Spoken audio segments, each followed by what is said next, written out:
importantes, eu quero te convidar a abrir a sua Bíblia em Provérbios capítulo 16, versículo de número 3.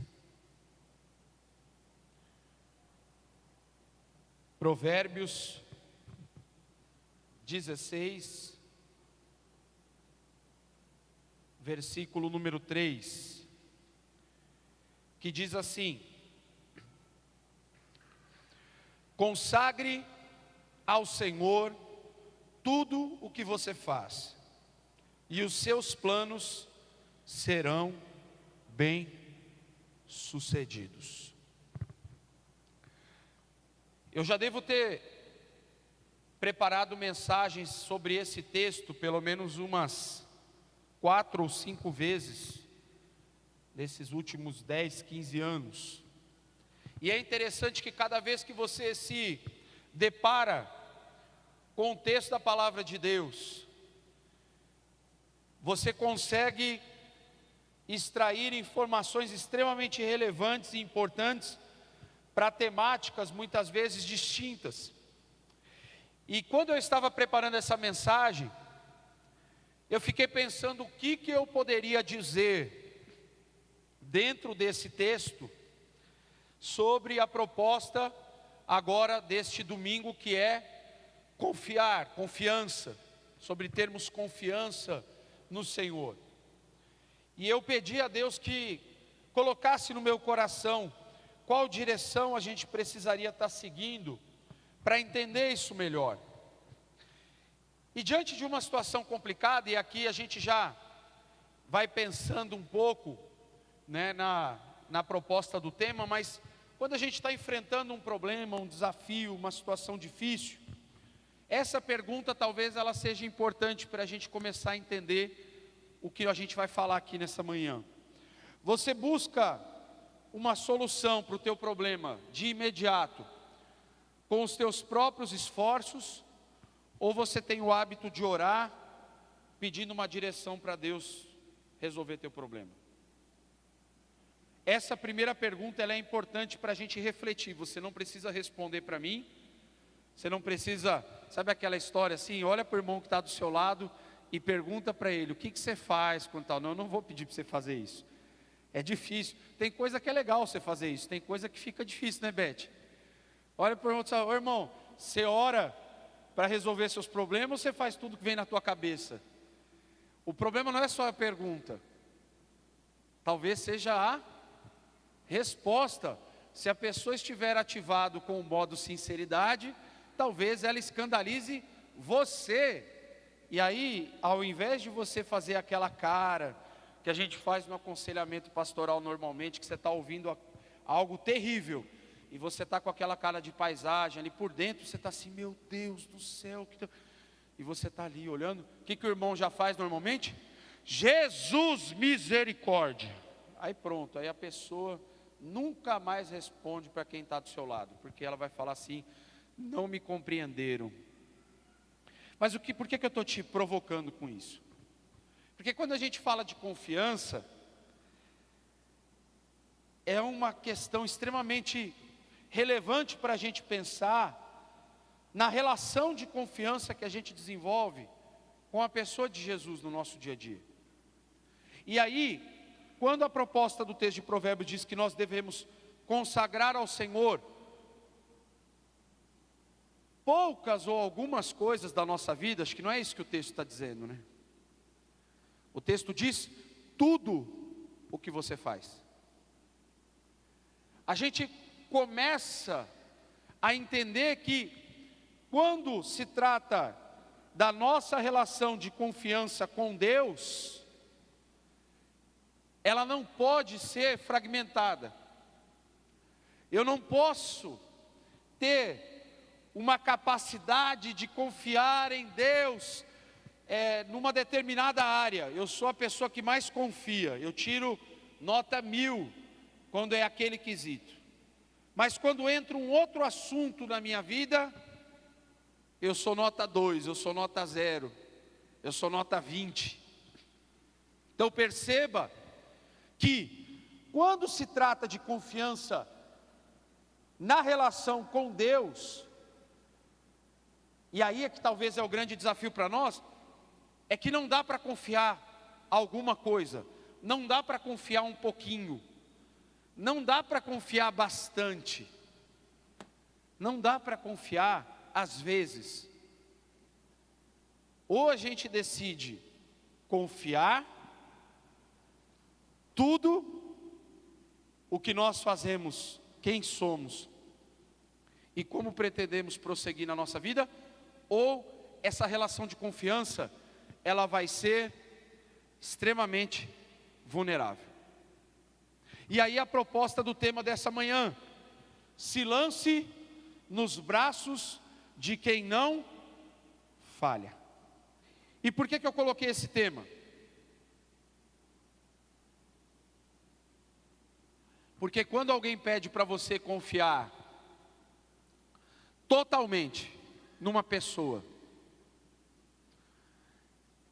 vocês já viram aquele videozinho, né, daqueles teatros assim, que passa na internet, né, o pessoal faz na igreja de confiança, aí o cara está aqui assim, né, está lá Jesus, né, tá a pessoa, você confia em mim? Aí a pessoa fala, então se joga, aí Jesus está atrás ali, né, a pessoa se solta, Jesus pega, aí ele fala, ótimo, você confia em mim? Confio, então peraí, aí Jesus pega e fica de frente com a pessoa, fala, agora se joga. Aí a pessoa, não Jesus, você está na minha frente, você não está aqui atrás, você não vai me segurar. E aí é que a gente chega na questão da confiança, porque a gente fala assim, eu só confio quando eu sei que o braço de Jesus está aqui para me segurar? Ou eu tomo a decisão de confiar, mesmo sabendo que na maioria das vezes eu não vou ver Jesus na direção aonde eu estou me lançando. Nem sempre eu e você vamos conseguir enxergar Jesus na maior parte das situações da nossa vida do dia a dia. Eu não vou enxergá-lo e você também não vai. Agora, isso não significa que ele não esteja lá. Isso não significa que de fato ele não esteja cuidando dos detalhes mais relevantes da minha e da sua vida. Então o que significa? Significa que apesar de eu e você não conseguirmos visualizar a mão do Senhor nos sustentando a cada instante da nossa vida, o fato é que em cada milésimo de segundo que eu e você estamos vivendo, Jesus está cuidando de todos os detalhes da nossa existência. Quando você lança, ou você se lança nos braços de Jesus, algumas questões acontecem. Quando a gente pensa em avançar, que é a temática do ano, a igreja, cada um de nós, precisa aprender a confiar de maneira plena em Deus. E a gente faz isso quando a gente começa a abrir o nosso coração para aquilo que o Espírito Santo está realizando a cada manhã, a cada dia, na minha e na sua vida. Você e eu aprendemos a confiar mais em Deus, não é à medida que as coisas vão dando mais certo para nós, ou quando você tem menos problema para resolver. Eu e você aprendemos a confiar em Deus à medida que, mesmo nas situações mais inexplicáveis, você conseguiu ter paz no meio do caos. Você conseguiu passar por aquela situação, mesmo quando diziam para você que aquela situação não tinha mais jeito. Você ficou vivo mais um dia para testemunhar que apesar das lutas que você enfrentou, Deus está do seu lado e Ele permanece sempre com você. Essa relação então de confiança, essa plenitude, esse cuidado maravilhoso de Deus, quando eu aprendo a dizer, Jesus, eu não sei se o Senhor vai me segurar amanhã a hora que eu cair, mas eu sei que se o Senhor quiser, o Senhor pode. Eu não sei se o Senhor vai apagar a fornalha quando me lançarem nela, mas eu sei que o Senhor pode. Eu não sei se o Senhor vai me livrar de um acidente amanhã, automobilístico, mas eu sei que o Senhor pode. Confiar não é ter certeza de que nada vai acontecer, é ter a segurança de que apesar dos acontecimentos rotineiros, felizes ou infelizes da nossa existência, Jesus está conosco e Ele pode fazer alguma coisa a respeito. Quando eu e você passamos a entender a relação com Jesus dessa maneira, fica mais fácil de prosseguir. E aqui, existem sim algumas razões pelas quais você e eu devemos decidir nos lançar nos braços de Jesus que nunca falha. E a primeira razão é que Jesus é o todo-poderoso protetor da sua vida. E talvez você diga assim, mas o que confiar tem a ver com o fato de eu saber que Jesus é todo-poderoso? Eu já sei que Ele é todo-poderoso, e aí eu te pergunto, e você confia na onipotência desse Jesus que você caminha junto? Porque existe uma grande diferença entre nós sabermos o conceito, a definição de uma palavra, de um assunto, e eu de fato acreditar de todo o meu coração que aquilo é verdade para a minha vida. E aí a gente faz a pergunta de novo. Você diz, eu me lanço nos braços de Jesus porque Ele é o todo-poderoso protetor da minha vida. E é maravilhoso isso. E é isso que realmente a gente precisa crer. Só que aí a gente volta lá para o começo, lembra daquela perguntinha? Quando você estiver passando pelo vale da sombra da morte, como que você se dirige ao seu protetor? Como aquele que você sabe que pode fazer qualquer coisa em teu benefício, para cuidar de você, para transformar uma situação, para te livrar do mal, para cuidar realmente de qualquer ataque que o inimigo tente contra você? Ou quando você está passando por um momento de dificuldade, de afronta, de aflição, parece que Jesus não é mais todo poderoso assim.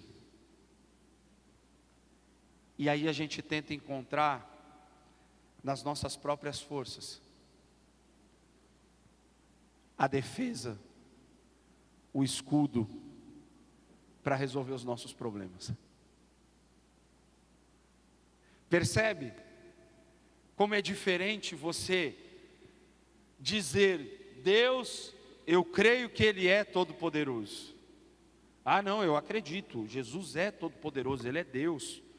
É um dos atributos incomunicáveis de Deus, a sua onipotência. Ele pode tudo. Gente, teologicamente você pode fazer uma explicação linda acerca desse atributo divino. Agora, quando você traz para a realidade da tua vida, o todo-poderoso Jesus é no teu coração aquela pessoa que pode de fato te livrar de todo mal, se Ele quiser. E você crê nisso de todo o teu coração, porque quando você crê nisso de todo o teu coração, você se lança nos braços de Jesus diante das adversidades, porque você sabe que ninguém no universo é capaz de mover a mão do Senhor quando ela está conduzindo qualquer situação que seja, em qualquer situação da história humana. Eu posso não estar vendo a mão dele, mas eu sei que Ele está conduzindo todas as coisas. Jesus é o Rei dos Reis, é o Senhor dos Senhores. Ele é quem governa toda a existência.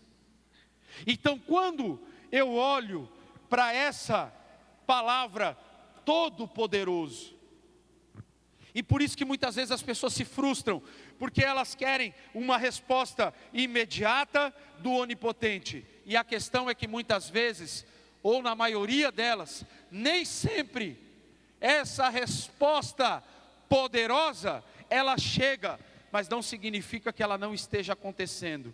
E muitas pessoas às vezes deixam de crer, abandonam a fé, por não obterem uma resposta imediata. E na verdade, tem coisas na nossa vida,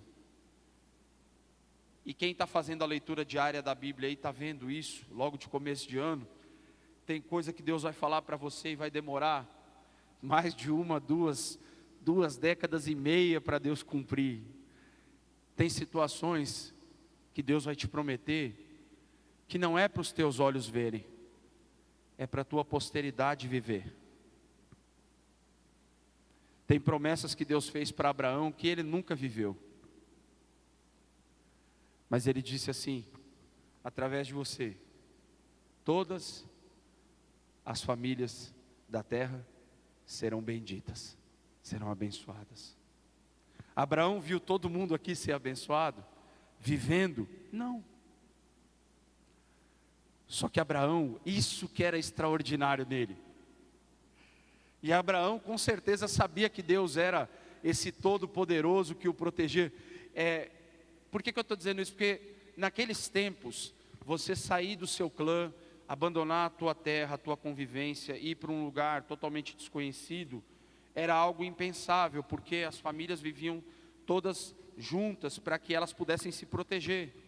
Então a proposta de Deus para Abraão foi uma coisa meio inusitada: sai da tua terra, do meio da tua parentela, e vai para o lugar que eu vou te mostrar. Ele nem sabia para onde ia. Então, quando isso acontece com Abraão, e aí eu estou andando agora já mais um pouquinho para a gente entender esse conceito, Deus então disse algo para Abraão, e o texto bíblico diz que Abraão creu na sua promessa, e isso lhe foi imputado por justiça. Olha que interessante, Abraão crê no que ele não podia explicar, ele crê dentro de uma perspectiva de esterilidade da sua esposa. Ele ouve a promessa de que ele teria um filho com Sara, e toda a descendência dele seria mais numerosa. E aqui, óbvio, você pode contar as estrelas, Abraão? Não posso. Você então não pode dimensionar o que eu vou fazer através da tua descendência. Você pode contar os grãos de areia, você não consegue mensurar o que eu vou fazer através da tua descendência. Às vezes a gente se pega na frase da promessa e não no conteúdo dela. A preocupação de Deus não está muitas vezes em nos dar todos os detalhes daquilo que Ele nos fala. Até porque muitas vezes a gente nem vai entender tudo. O que a gente precisa estar atento é no conteúdo, no bojo daquilo que Deus está me prometendo. O que vai acontecer lá na frente? Qual é a lição que Deus está querendo me ensinar? E Abraão, quando ele crê naquela promessa, Deus está fazendo algo que ninguém pode. Ele estava fazendo uma estéril conceber um filho. Ele estava fazendo uma aliança em caráter permanente com alguém que era mortal. Só que Deus não estava preocupado ali com quantos anos Abraão ia viver. Lembra da história? Não é o que vai acontecer, é o que pode acontecer. Deus falou: através da sua descendência, todas as famílias da terra serão abençoadas. Deus não estava preocupado com o detalhe ali: Abraão, eu não sei como é que eu vou fazer aqui para manter você vivo, até você ver essa promessa cumprir. Ele não viu tudo aqui, vivo nessa terra. Só que uma coisa de fato você pode ter certeza, e eu também. Com os olhos da fé, ele creu que todas as famílias da terra seriam abençoadas através dele, mediante inclusive um filho que ele não tinha nos braços. Entendeu agora o que significou Abraão crer no que Deus estava falando? A promessa não tinha só a ver com o filho, tinha a ver com uma descendência, com aquilo que Deus queria fazer através dele, não era só com ele. Quando a gente passa a entender essa relação com Deus, o que Ele quer fazer, principalmente através de nós, a gente passa a entender esse cuidado sobrenatural de Deus sobre a nossa vida. Olha o que diz o Salmo 121, versículo 3 ao 8. Ele diz assim: Ele não permitirá que você tropece. O seu protetor se manterá alerta. Sim, o protetor de Israel não dormirá. Ele está sempre alerta. O Senhor é o seu protetor, como sombra que o protege. Ele está à sua direita. De dia o sol não o ferirá, nem a lua de noite. O Senhor o protegerá de todo mal, protegerá a sua vida. O Senhor protegerá a sua saída e a sua chegada, desde agora e para sempre. Por que eu escolhi esse texto? Porque esse texto diz exatamente o que a gente está conversando aqui um pouco antes. Deus pode fazer tudo isso aí. Eu e você não podemos. Você pode proteger a tua entrada e a tua saída com 100% de segurança? Você pode proteger teu sono? Meu irmão, você não protege nem a tua família do teu ronco. Você imagine do resto. Você não consegue nem deixar de roncar por conta própria. Você já imaginou proteger a tua casa enquanto você dorme? Eu vou contar uma história para vocês aqui, que deixa isso bem claro. Como aconteceu comigo, eu posso contar.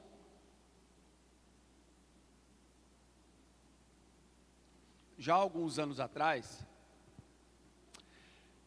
acho que foi em 2007, mais ou menos, 2008 essa história.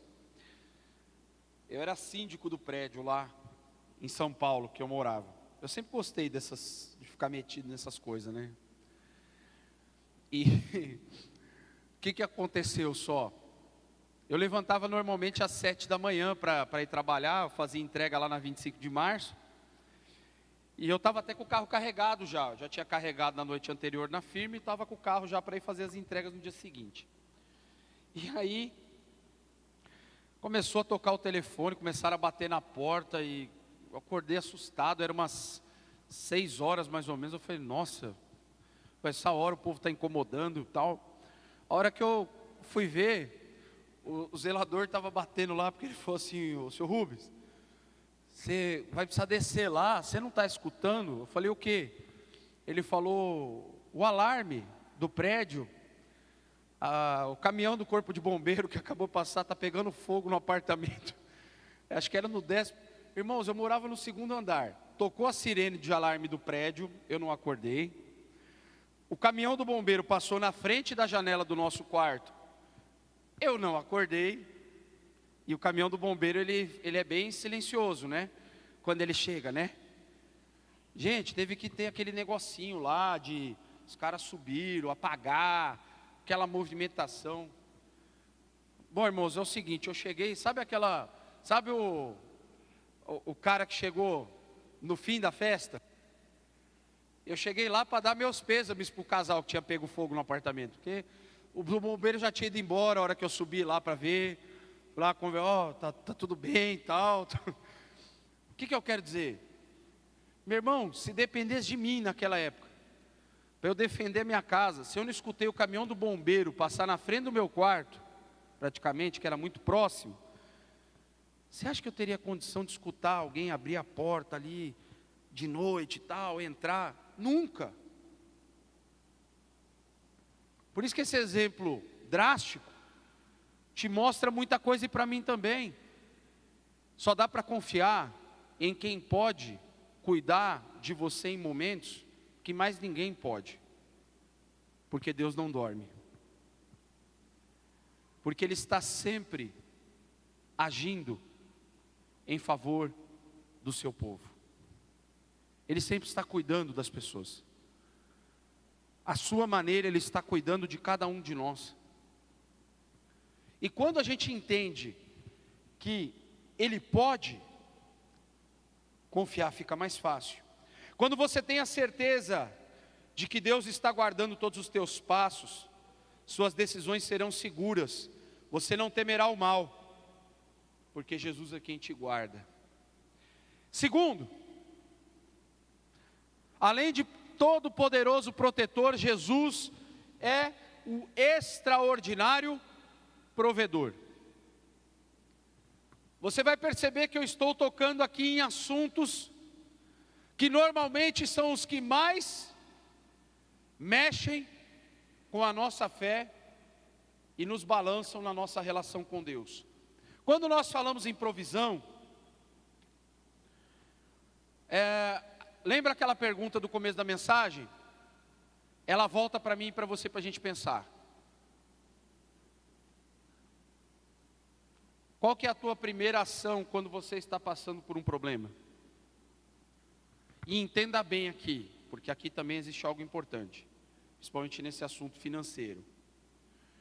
Ah, não, eu não tomo decisão nenhuma, ação nenhuma, eu fico orando para Jesus mandar. Calma, respira, são duas coisas diferentes. Vou te dar um exemplo assim, Nossa, chegou aquela conta totalmente imprevisível, você não sabe o que vai fazer, você já pega a conta na hora e sai correndo para correr naquela empresa lá que te arruma dinheiro fácil, com juros baixíssimos de 15% ao mês. Em menos de 15 minutos você fala, ai, graças a Deus, paguei a conta, resolvi meu problema, Senhor, obrigado. Isso é uma situação, e eu não estou dizendo que ela está certa e nem que você deva fazer isso. Calma. Aí você tem outra parte. Aí você tem o outro oposto. Deixa eu falar do oposto, que esse aqui você nunca deve ser. Então já fica mais fácil para você guardar. O outro oposto é o seguinte. Chega lá a situação, você olha e está lá assim, Jesus, eu não quero nem saber. O que eu quero é te adorar. Deixa o boleto para lá, Jesus, e vai. E você não toma também posição nenhuma, você só fica lá. Eu estou orando, Jesus, o Senhor vai mandar por correio um cheque para eu pagar. Nem cheque fala mais, né? Nossa, antigamente. É um Pix, né? Alguém vai ter uma revelação do teu Pix. Gente, é mais fácil hoje para você ser instrumento de Deus na vida das pessoas. Antigamente, irmão, Deus tinha que revelar número de conta, agência, CPF. É complicado. Gente, hoje, você clica lá no código, lá Deus só fala assim, abençoa o irmão fulano de tal. A primeira tentativa que você vai fazer qual que é? Você vai pegar, copiar o número de telefone dele, vai chegar no Pix, jogou lá, deu chave, batata. Transfere, sai o nome lá, ô Jesus, obrigado. Mas eu estou brincando, antigamente o cara ficava lá, Jesus vai mandar, eu não preciso fazer nada. Eu posso ficar aqui na rede, porque o que Jesus quer na verdade é que eu fique aqui descansando no poder de Deus. Meu irmão, sabe o que vai acontecer muito provavelmente? O boleto vai vencer e não vai acontecer absolutamente nada do que você está esperando, porque não é isso também. Agora tem a postura correta. Não é o que eu vou fazer. É eu chegar diante de Deus e falar assim, Senhor, o que o Senhor quer que eu faça? Porque aí, nem sempre vai vir o malote do céu, para chegar lá na tua casa, lá, de drone. Chegou uma malinha especial. Vai ter um bilhetinho.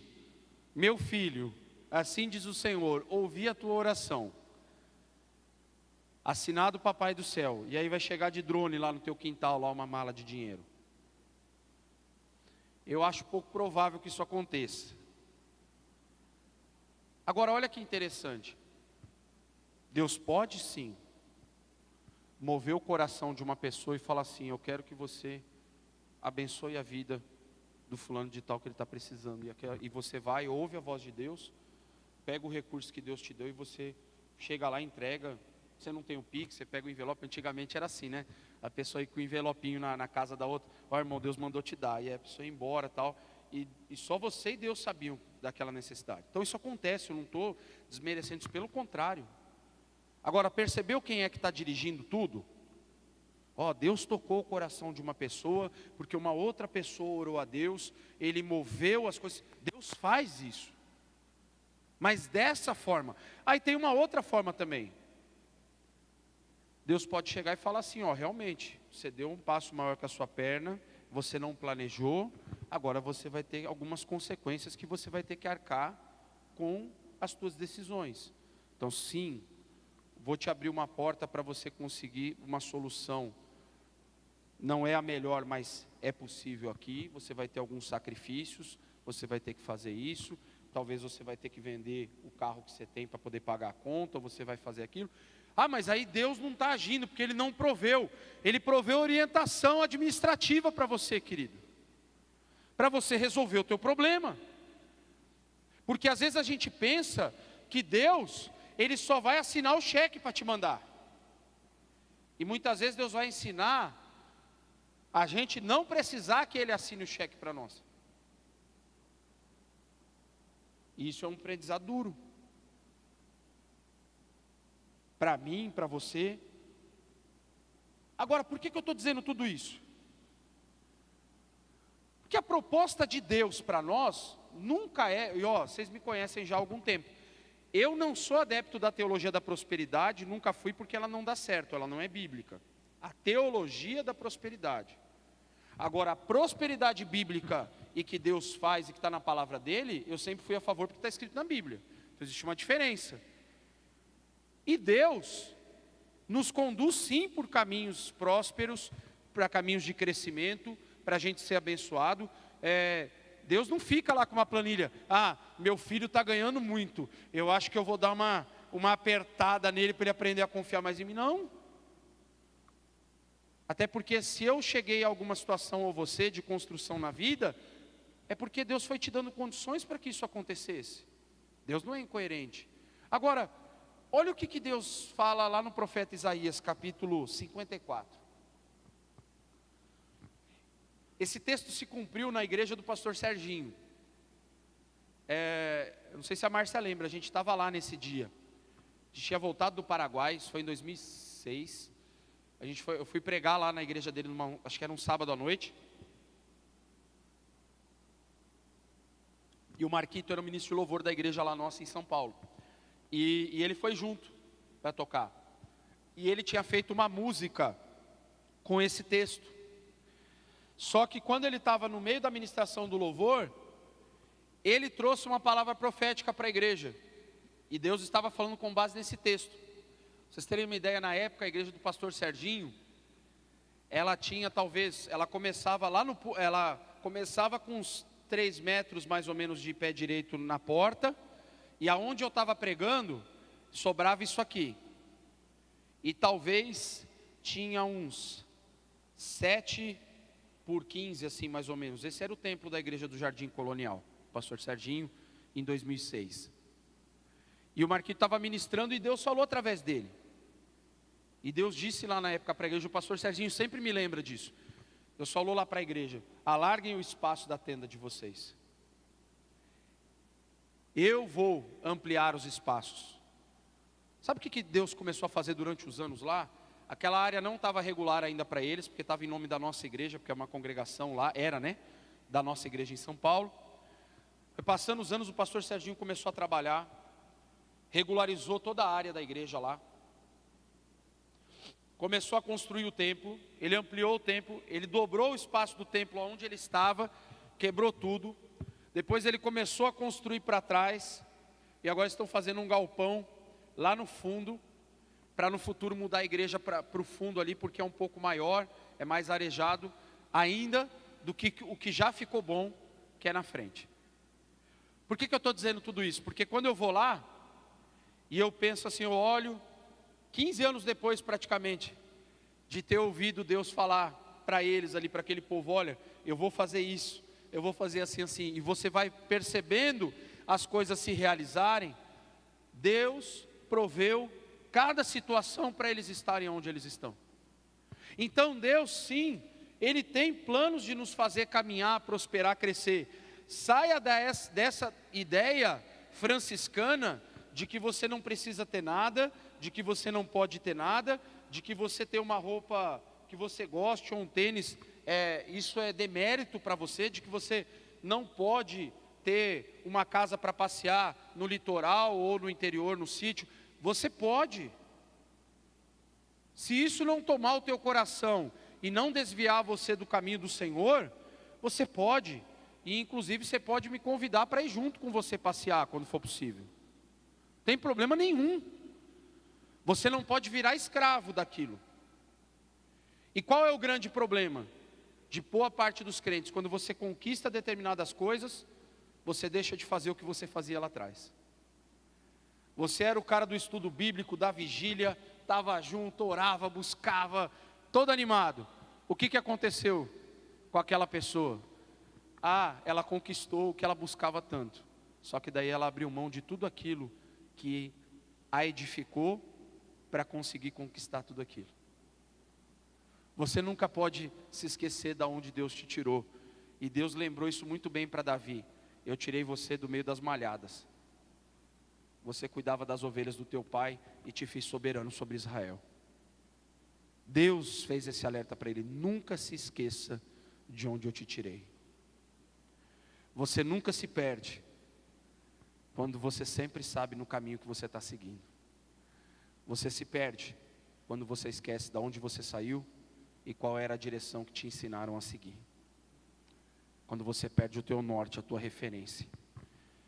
Alargue o lugar da tua tenda, estenda bem as cortinas da sua tenda, não o impeça, estique suas cordas, firme as estacas, pois você se estenderá para a direita e para a esquerda, os seus descendentes desapossarão nações e se instalarão em suas cidades abandonadas. Gente, era uma loucura quando Deus falava para Israel algumas coisas, porque parecia totalmente improvável. Quando Deus falou para Jeremias, vai lá, compra um campo. A Babilônia estava invadindo Jerusalém, e ele falando para Jeremias: compra um campo. Parece que o caos está se instalando, e Deus falando: olha, fica tranquilo. Eu não fujo do caos, eu permaneço diante do caos, e eu governo acima do caos, inclusive. Deus é assim. Não precisa estar tudo bem para Deus prover. Pode estar tudo desabando. Se Ele disser para mim ou para você: alarga o espaço da tua tenda, estenda as cortinas, cresça. Isso não tem a ver só, muitas vezes, com o aspecto físico. Isso tem a ver, muitas vezes, com a mentalidade, com a maneira como nós enxergamos aquilo que Deus pode fazer conosco. Esses dias de férias, e foi uma exceção dessa vez, porque parece engraçado o que eu vou dizer para vocês. Tem alguns pastores que ficam até escandalizados comigo.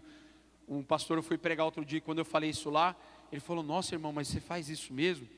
Eu falei: irmão, quando eu estou de férias, eu não vou na igreja. Aí ele falou assim: tá, você não vai na tua, mas assim, em outras você vai. Eu falei: não, porque eu estou na igreja todo santo dia. Não é que eu não quero estar na igreja, mas eu falo assim: olha, eu só quero ser um ser humano comum durante 10 ou 15 dias, pode ser?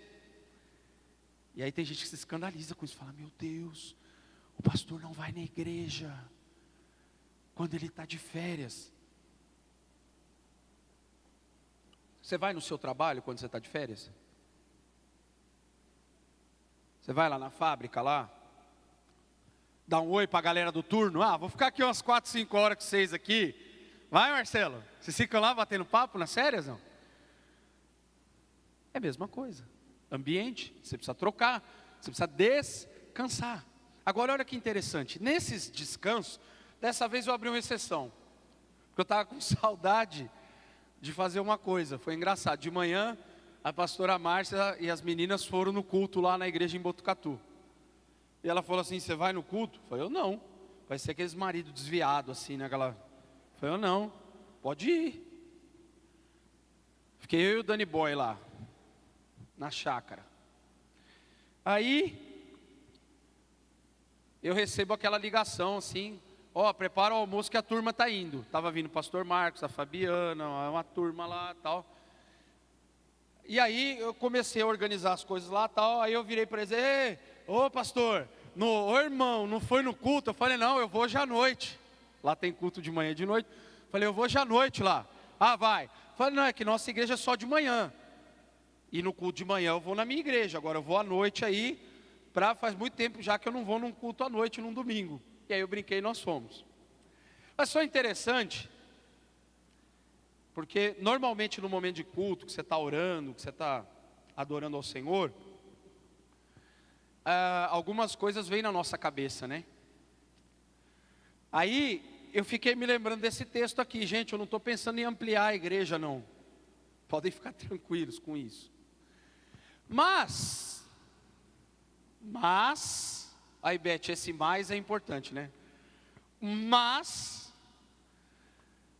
eu fiquei imaginando na minha cabeça assim, falei: meu Deus, a gente vai planejar um negócio um dia da gente começar a planejar virar essa igreja mesmo, mas a gente vai trabalhar de maneira modular. Eu já tinha falado um pouco com o pastor Adriano isso aí no final do ano passado, tá? Umas ideias.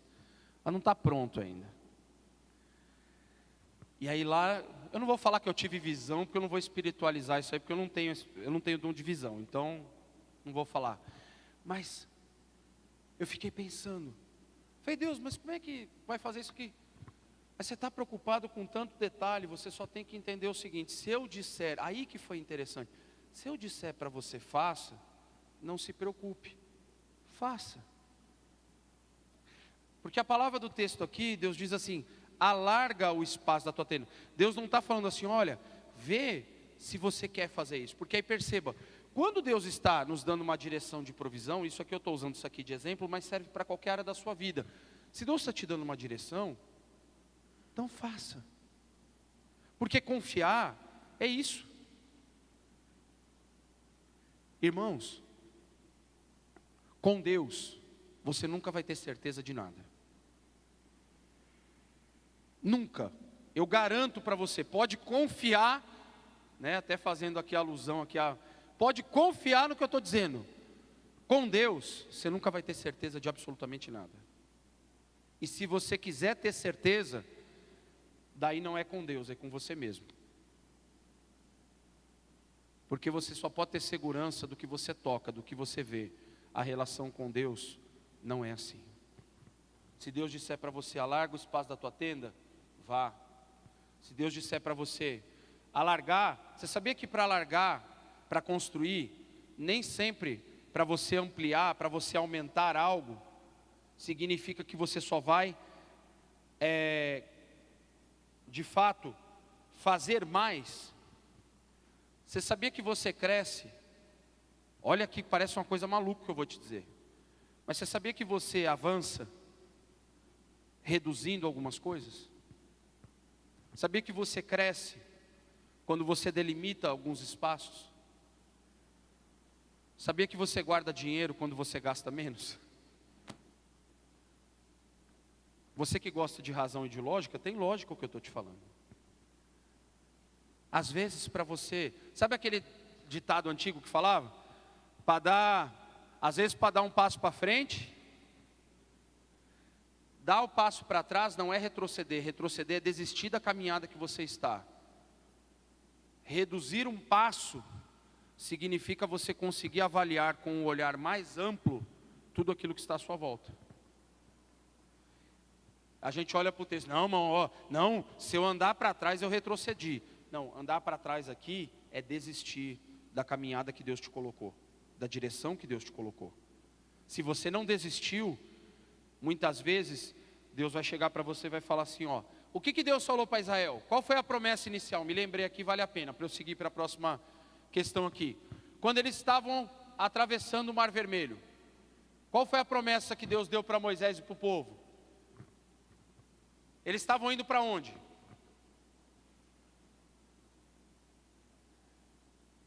Para a terra prometida. E aí ia ter uns povos lá, lembra? E o que Deus falou para eles? O que ia acontecer? Esquenta a cabeça, porque eu vou guerrear com vocês. Lembram disso? Se vocês não lembram, vão ler a Bíblia, pelo amor de Deus. Aí o que aconteceu no meio do caminho? Deram uma desobedecida, não foi, irmão Zé? E aí o que Deus falou para eles? Vocês vão ter que ficar vivendo no deserto. Aí o que eles queriam fazer? Não. A gente se garante. Nós vamos subir lá aquele povo lá e vamos derrotar aquele povo. Porque o caminho é mais curto. E o que aconteceu? Lenha. Levaram uma surra e tiveram que voltar e ficar peregrinando no deserto. Porque nós temos que estar atentos que o nosso provedor, ele não provê apenas aquilo que eu estou esperando. Ele provê direção, solução, discernimento, para que todas as áreas da nossa vida possam estar equilibradas. Se nós confiamos apenas na força do nosso braço ou na fortaleza das nossas muralhas, não dispomos do recurso mais valioso, o nome de Jesus, aquele que venceu a morte e nos fez mais do que vencedores. Querido, muitas vezes eu e você perdemos batalhas porque a gente tenta pegar uma espada e vestir uma armadura que é muito pesada para nós. Nós temos o nome mais poderoso do universo ao alcance do nosso coração e dos nossos lábios, é o nome de Jesus. E quando você estiver diante de uma situação que você não tem solução, você pode, e eu também, clamar ao nome de Jesus e dizer: Jesus, o Senhor é o extraordinário provedor. Como que eu saio dessa situação que eu me encontro? Essa é uma boa pergunta que você pode fazer para Jesus. Jesus, eu estou com uma situação que não tem explicação. Eu preciso da tua ajuda para me prover um milagre para eu sair dessa. Terceiro, Jesus, você deve se lançar nos braços de Jesus, porque Ele não falha e porque Ele é a única porta para o céu. E antes que talvez você pense: mas isso é muito óbvio. O que adianta eu saber que Jesus é a única porta para o céu? Eu te explico. Quando você confia em Jesus inteiramente, tem uma razão de ser isso. Você confia porque existe uma expectativa, existe uma esperança, existe algo pelo que você espera que te faz confiar todos os dias. Quando você ou eu não nos lembramos mais todos os dias de que Ele, Jesus, é a porta, é a única porta para nós entrarmos no céu, Ele é o único caminho suficientemente possível para que eu e você alcancemos a salvação, nós começamos a desconfiar no meio da nossa trajetória. Parece tão bobo isso, e quando eu estava preparando, eu pensei: mas será que vale a pena dizer? E aí tem um texto que eu me lembrei de Hebreus capítulo 10. E você vai ver que ele está pertinho aqui, do texto do ano. Você vai perceber que ele está dentro de um mesmo contexto. E Hebreus 10, 19 ao 22 vai dizer o seguinte: portanto, irmãos, temos plena confiança para entrar no Santo dos Santos, pelo sangue de Jesus, por um novo e vivo caminho que Ele nos abriu por meio do véu, isto é, do seu corpo. Temos, pois, um grande sacerdote sobre a casa de Deus. Sendo assim, aproximemo-nos de Deus com um coração sincero e com plena convicção de fé, tendo os corações aspergidos para nos purificar de uma consciência culpada e tendo os nossos corpos lavados com água pura. Preste atenção numa coisa. O apóstolo João vai dizer que o verdadeiro amor lança fora todo medo, porque o medo pressupõe castigo, e castigo aqui dá para andar de mão dada com culpa, porque a palavra, ela vai se assemelhar em algum momento. Agora, pensa aqui comigo. Quando nós dizemos que Jesus é a única porta para o céu, o texto aqui do autor aos Hebreus, ele vai dizer que nós precisamos, aqui é que está a questão, nos aproximar de Deus com um coração sincero e com plena convicção de fé.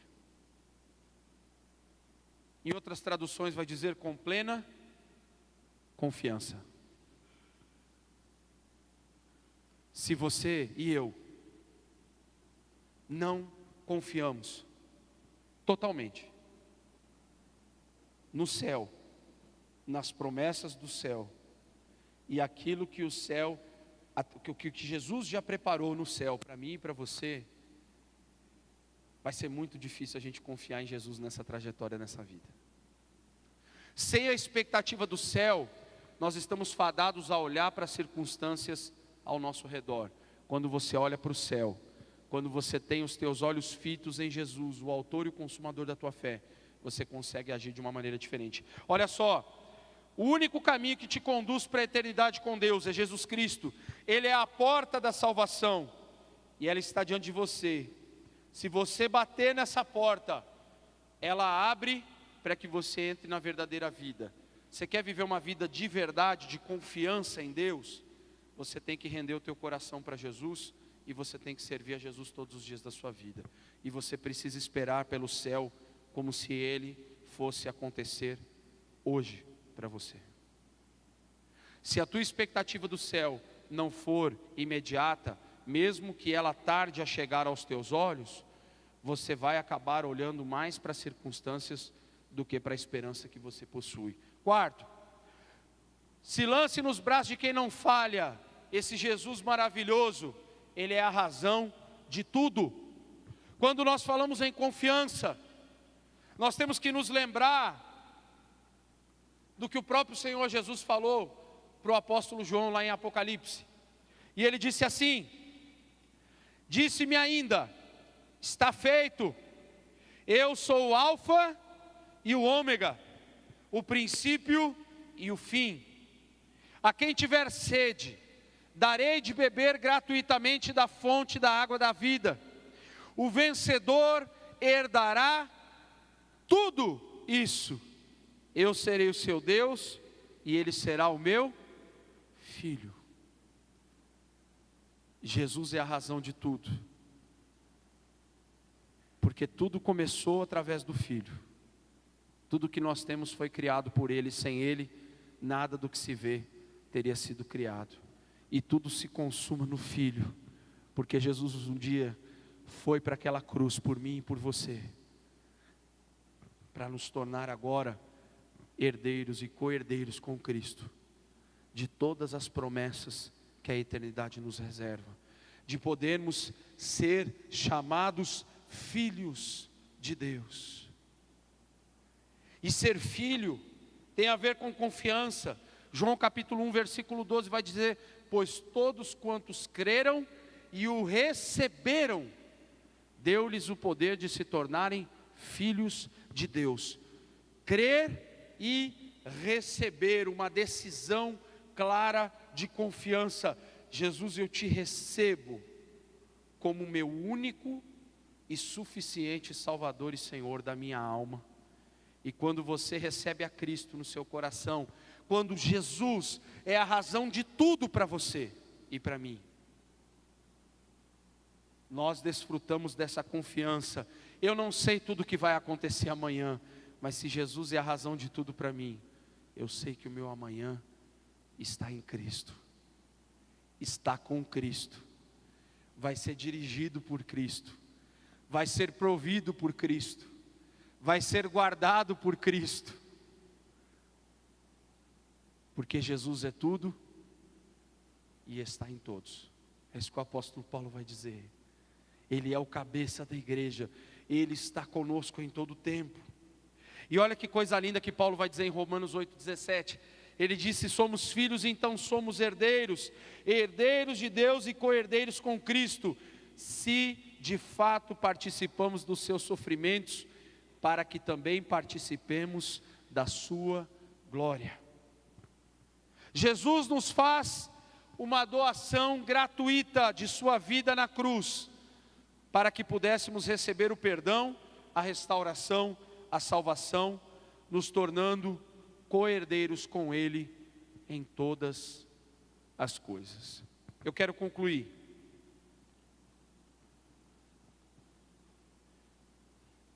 E tem dois caminhos aqui para essa conclusão. Você tem duas decisões hoje: confiar em você mesmo, e se você fizer isso, o seu coração se inclina sempre mais para a razão e para aquilo que os seus olhos podem ver e as suas mãos podem tocar. E você tem a capacidade de confiar em Jesus e a oportunidade de confiar em Jesus. Isso significa ter convicção diante das incertezas, crer diante das impossibilidades e avançar sempre diante das dificuldades.